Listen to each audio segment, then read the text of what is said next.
हैं, वन को जाते हैं। विधना तेरे लेख किसी की समझ न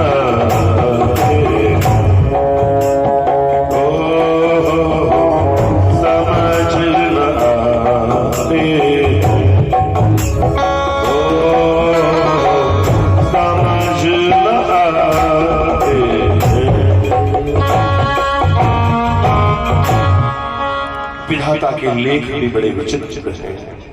कब क्या हो जाता है कह नहीं सकते। पल में क्या से क्या हो जाए, संपत्ति और शरीर का कुछ पता नहीं तकदीर का। में आए हो ना तो सुख और दुख दोनों झेलने पड़ेंगे, लेकिन जब सुख आए तो इतराना मत और दुख आए तो घबराना मत। जैसे दुख चला जाता है ऐसे सुख चला जाता है, और जैसे सुख चला जाता है ऐसे दुख भी ज्यादा टिकता नहीं है, वापस चला जाता है। सुख सपना दुख बुलबुला, सुख सपना दुख बुलबुला दोनों है मेहमान, आदर सबका कीजिए जो भेजे भगवान। संकट का समय जब आता है तो वो भी चला जाता है। जब दिन का उजाला ज्यादा देर नहीं टिकता तो रात का अंधेरा भी भला कितना टिकेगा। आखिर तो सुबह होगी, और सुबह होगी और फिर से नई ऊर्जा, नए प्रकाश, नई उमंग के साथ हम फिर से नया कार्य प्रारंभ कर देंगे। इसलिए जीवन में जब कोई रुकावट आए, जीवन में जब कोई दुख आए तो आप घबराइएगा मत, हिम्मत रखिएगा, दिन अच्छे आएंगे। श्रृंगवेरपुर नाम का एक नगर है, निषाद राजगुह वहां का राजा है। और राम जी जब निषाद राजगुह के नगर में पहुंचते हैं तो निषाद राजगुह बड़ा प्रसन्न होता है। ओहो, मेरे द्वार पर प्रभु राम आए हैं। दौड़ करके जाता है, कनक थार भरी मणि गणनाना, अनेक प्रकार की मणि, सोने के बहुमूल्य आभूषण। क्योंकि श्रृंगवेरपुर जो है वहां का राजा भील था, भीलों की रियासत थी वो, और अयोध्या के अधीन थी। निषाद राजगुह ने सोचा हमारे महाराज आए हैं, जाकर चरणों में न्योछावर रख दी वो थाली। राम जी ने कहा निषाद राज मुझे इसकी जरूरत नहीं है, मुझे तो तुम्हारी जरूरत है। मुझे मैं ये लेने थोड़ी आया। कथा तो सुन रहे हो ना, क्या लिखता है कवि, मुझे जिंदगी में तुम्हारे अलावा, मंदिर में जाओ ना तो क्या कहोगे भगवान से, मुझे जिंदगी में तुम्हारे अलावा, सुन रहे हो ना, मुझे जिंदगी में तुम्हारे अलावा किसी और की जरूरत न थी, न है, न होगी। जो तुमने लिया है बस वही लिया है, मुझे मांगने की आदत न थी, न है, न होगी, न थी, न है, न होगी। मेरे भगवान मुझे सिर्फ तुमसे है मोहब्बत, किसी और से न थी, न है, न होगी। मेरे दिल में है सिर्फ तुम्हारी चाहत, किसी और की चाहत न थी, न है, न होगी। जो तुमने दिया है बस वही लिया है, मुझे बाकी न है, न होगी। और अगर तुम साथ हो, तुम साथ हो तो फिर मुझे और क्या चाहिए।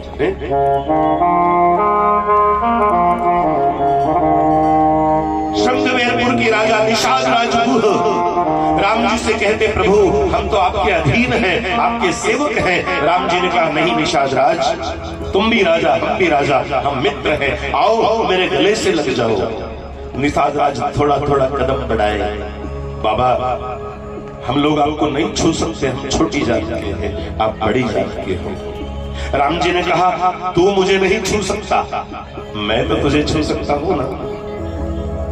कुछ नहीं बोला निषाद राज, पता है सदियों से जो परंपरा थी दूर से प्रणाम करने की, राम ने उसको तोड़ा और जाकर के निषाद को अपने हृदय से लगा लिया और बाहों में भर करके और निषाद से कहा, निषाद मैं राम राज्य की स्थापना करने आया हूं, मैं दूरियां घटाने आया हूं। युगों से जो तेरे और मेरे बीच दूरी थी आज वो दूरी में मिटाने आया हूं, वो फासले आज मिटाने आया हूं मैं।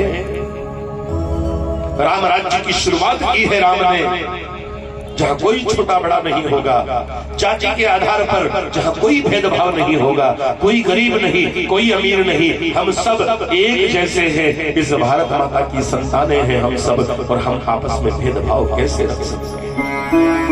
ख्याल कीजिए, अस्पृश्यता के लिए, छुआछूत के लिए और भेदभाव के लिए हमारे वैदिक वाङ्मय में कोई स्थान नहीं है। निषाद राजगुह की पत्नी ने भोजन बनाया, राम जी ने उस भोजन को पा करके निषाद राज बोला, चलो मेरे महल में रुकना। उन्होंने कहा नहीं, महल में रुकने की मनाही है। माँ ने कहा है कि वन में रहना है, तो मैं तो इसी बड़ के नीचे, बड़ का पेड़ था तो मैं तो इसके नीचे यहीं पर रहूंगा।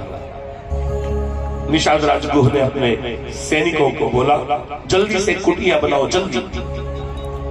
तुरंत उन्होंने पत्तों की एक कुटिया तैयार कर दी, नीचे घास का बिछोना बिछा दिया और राम जी उस घास के बिछोने पर लेट गए।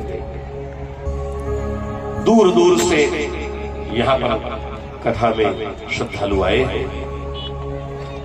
मुहाजा से, मुहाजा में पिछले वर्ष राम कथा हुई थी, मुहाजा से हमारे श्रीमान लक्ष्मण जी पधारे हैं, इधर बैठे हैं, वो रहे, और उनके साथ राजू जी जमरा जो वहां के मंत्री भी हैं, मंत्री जी भी आए हैं। आपका भी बहुत बहुत स्वागत, अभिनंदन। इनके यहाँ बड़ी दिव्य कथा हुई थी। अगर आपको वो कथा सुनने की इच्छा हो कि कैसी कथा हुई होगी मुहाजा में, तो राष्ट्र धर्म भक्ति धारा YouTube चैनल है, उस पर आप मुहाजा राम कथा ऐसा लिखेंगे तो इनके गांव की पूरी कथा उसमें आपको देखने के लिए मिलेगी। देखना कैसे बैलगाड़ी में ये लोग राम जी की बारात लाए थे, देखना कैसे पारंपरिक वाद्य यंत्रों पर नाचते हुए राम जी को कंधे पर उठाकर मुहाजा में राम जी की बारात निकली थी। राष्ट्र धर्म भक्ति धारा YouTube चैनल पर मुहाजा राम कथा। प्रेम से बोलिए सियावर रामचंद्र भगवान की वाह। तो निषाद राजगुह ने राम जी के रुकने की व्यवस्था उस पेड़ के नीचे की। बड़ा सुंदर दृश्य, उस घास फूस के बिछोने पर राम जी विश्राम कर रहे हैं, लक्ष्मण जी चरणों की सेवा कर रहे हैं। अगले दिन सुबह राम जी जल्दी उठते हैं, चलो लक्ष्मण अब हम आगे चलेंगे। निषाद राजगुह भी राम जी से आग्रह करता है कि प्रभु आज का दिन रुक जाओ। राम जी कहते नहीं गुह, हमको जाना पड़ेगा। गंगा नदी के किनारे पहुंचते हैं। गंगा में बड़ा पानी भरा हुआ है, यहां से वहां तक नदी का सुंदर वेग है, प्रवाह है। वहां पर एक केवट नाम का नाविक है, मल्लाह है,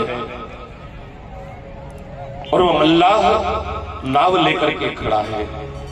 राम जी कहते हैं, बड़ा सुंदर प्रसंग है रामचरितमानस का, मांगी नाव न केवट आना, मांगी नाव न केवट आना, मांगी नाव न केवट आना, मांगी नाव न केवट आना, कहीं तुम्हार मर्म में जाना, तुम्हार में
मानते हैं, भोलेनाथ भी इनकी बात मानते हैं। केवट ने कहा मानते होंगे, उनके माथे पर गंगा रहती है इसलिए उनको मानना पड़ती है, हमारे तो पांव के नीचे गंगा रहती है दिन भर, हम क्यों माने? और हमको कोई लोभ लालच थोड़ी है तो हम इनकी बात मानेंगे। हमारी तो शर्त है, अगर ये चरण धुलवाने को राजी है तो मैं इनको पार कर दूंगा। पद कमल धोई चढ़ाई नाव न नाव